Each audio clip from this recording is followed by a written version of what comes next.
Hey, folks. The thing that I wanted to talk about today is kind of why it's so important to find your way with a capital W, your Tao, or as they say in Japanese, your Do. And what that is after you've completed all the lesser work, the opus minor. It's called an alchemy, like working our way up through the entire tree of life. Once you've done all of that, you then start the magnum opus, the great work, which is about finding your own do, your own Tao. And that is going to become your spiritual path. That will become the way that from this point on, you will continue your journey towards self-development, fulfillment, going deeper and deeper into yourself and unraveling all of the unconscious complexes, all of this sort of thing. It will be different for every person. And it may not look like what we normally think of as a spiritual path. You know, that's what the tea ceremony in Japan is. To most people, a tea ceremony, drinking tea, doesn't look like what we would normally think of as a religion or a spirituality, form of spirituality, any of that, but it is. And there's kind of two reasons that this is important, or two main ones that I want to focus on today. One is because it is the way that you will find contentment and peace in this life.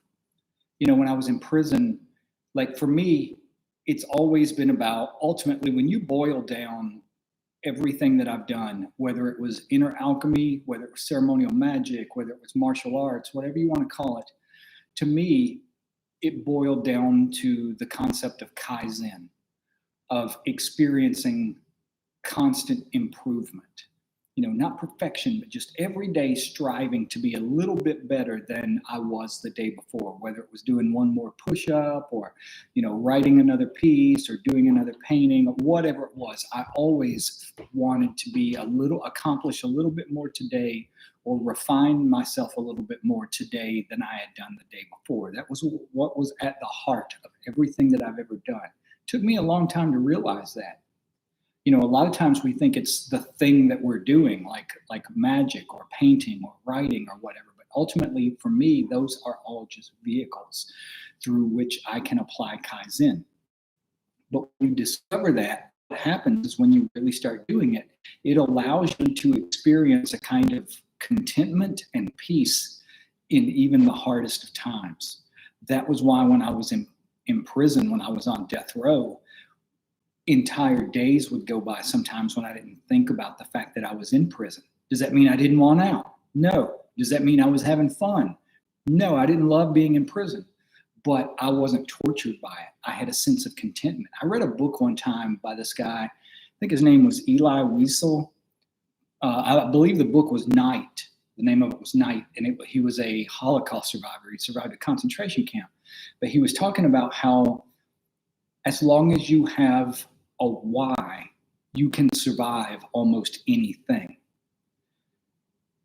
And from my own firsthand experience, I would say that's true.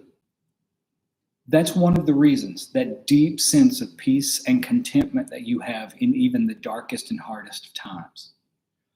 But also, if you don't discover your path, if you don't discover your way, someone else is going to give you one. When I was a kid, my dad used to say that if you didn't work towards like building the job you wanted, building the life you wanted, then you were going to end up making minimum wage, creating someone else's vision. That is the same thing that happens in this world with our will, with our purpose, with our dharma, with our do. And I'm going to read you something now that I've written, and it's called Find Your Way or Be Used by Theirs. And I tried to articulate this to the best of my ability in here, exactly what this means. And you will see this all over the world if you really look with open eyes. There's a kind of peace that comes when you discover your purpose. Not the kind of peace that means ease or escape, but a deep, bone deep stillness. The kind that doesn't break when life gets hard. The kind that can carry you through pain, chaos and isolation without losing your center. That's what purpose does. It roots you. And without it, you drift. Without purpose, we don't become free, we become vulnerable. Not to the poetic, heart wide open, or not in the poetic, heart wide open kind of way, but in the way wolves circle prey that's lost its footing, in the way systems exploit souls that haven't yet found their own direction. Because if you don't know what your path is, your do, your dharma, your mission, then someone else is going to hand you one. And it won't be crafted for your soul's growth. It will be designed for their agenda. They'll give you a uniform to wear, a slogan to repeat, a role to play. And it'll feel like purpose at first. It'll give you a rush of meaning, a sense of belonging, a taste of fire. But it's not your fire. It's theirs. You're just burning as fuel for them. The system loves lost people because lost people are easy to mold, easy to market to, easy to manipulate. Whether it's through politics, religion, media, consumer culture, whatever, the world is full of hands reaching out, not to guide you home, but to use you. Movements, causes, ideologies, they give you the illusion of identity. But if they weren't born from within you, they'll eventually drain you like a vampire. You'll wake up one day and realize you built someone else's temple while your own was crumbling from neglect. So the question is simple. Whose purpose are you serving? If you haven't chosen your own, you're already serving someone else's. And this next part is called the hijacking of the human spirit. Humans are social creatures. We're wired to belong. And that's not a flaw. It's part of the design. Tribe, connection, shared rhythm. These are the things that kept us alive when the world was sharp and dark. But the same mechanism that once kept us safe can now be hijacked. If you haven't found your path, your soul will latch on to whatever's nearby that feels like meaning. That's where the system steps in, with political movements, with religious institutions, with advertisers, with corporations, with anything that promises identity and belonging without asking you to do the real work of self-discovery. They offer you a ready-made purpose, something to chant, something to wear, something to consume, a flag, a label, a cause. But before you know it, you're living someone else's dream. Let's get honest about it. Joining a cause might feel like power, but often it's just borrowed fire. You're carrying a torch that isn't yours. You're chanting someone else's mantra, marching under a banner that serves goals you didn't even really choose. That same need for identity, that deep hunger to matter, it gets weaponized.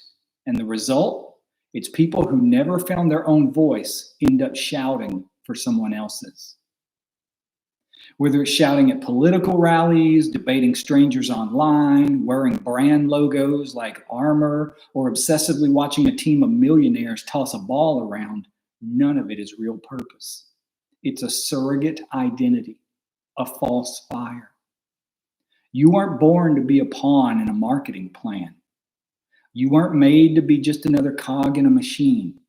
You were made to create, to discover, to walk a path so sacred and singular that no one else can walk it but you. The consequences of not knowing. When you don't know who you are, the world is going to try to tell you, and it will lie. It'll say you're a consumer, a customer, a party member, a follower, a believer, a target demographic, a profile, a data point. It'll reduce you to what you can buy, vote for, argue about, or post online. And slowly, you'll start to believe it. You start to think your worth lies in your tribe, your opinions, your status updates, but your soul knows better. Deep down, there's a gnawing feeling, like you've forgotten something important, like your hands were meant for something sacred and they're wasting away in the glow of a screen. That feeling, that's the call. It's like an echo of your dharma or your do. The power of living with purpose. Finding your purpose isn't easy. It demands solitude, stillness, honesty, the willingness to say no to 1,000 false identities in order to find the one that's real. But once you do, everything changes. You stop needing external validation because your actions become self-confirming. You stop getting lost in trends, opinions, and outrage because your compass doesn't spin with the crowd. You stop searching for a sense of belonging in places that drain you. Instead, you'll become the fire. You become the center. You move with a sense of rhythm that comes from within, not from the algorithms or slogans outside you. Your path gives you power, but not the kind that dominates. It's the kind that grounds, anchors, illuminates. Your dharma, your do, is a shield. In a world that's constantly trying to pull you off course, your do or your dharma is your protection. It's your clarity and your rebellion. And it doesn't have to be a grand, huge thing. You don't have to be a revolutionary or a saint. Your dharma might be to heal or to create or to teach or to hold space, to train, to write, to serve. It doesn't matter how the world sees it. What matters is whether your soul recognizes it. If you want peace, not the shallow peace of avoidance, but the real kind, the kind that holds steady in the storm, then find your path and walk it. If you want strength, not the kind that shouts, but the kind that endures, then find your dharma or your do and serve it. If you want to belong, not to a group, but to the truth, then go inward, listen, and remember. If you don't choose your path, the system is going to assign you one. If you don't claim your power, someone else is going to use it. If you don't live your truth, you'll spend your life reacting to someone else's lie. So find your way and walk it like it's sacred, because it is. Thank y'all for listening. We will be back with a live stream within the next couple of days. I'll talk to y'all soon.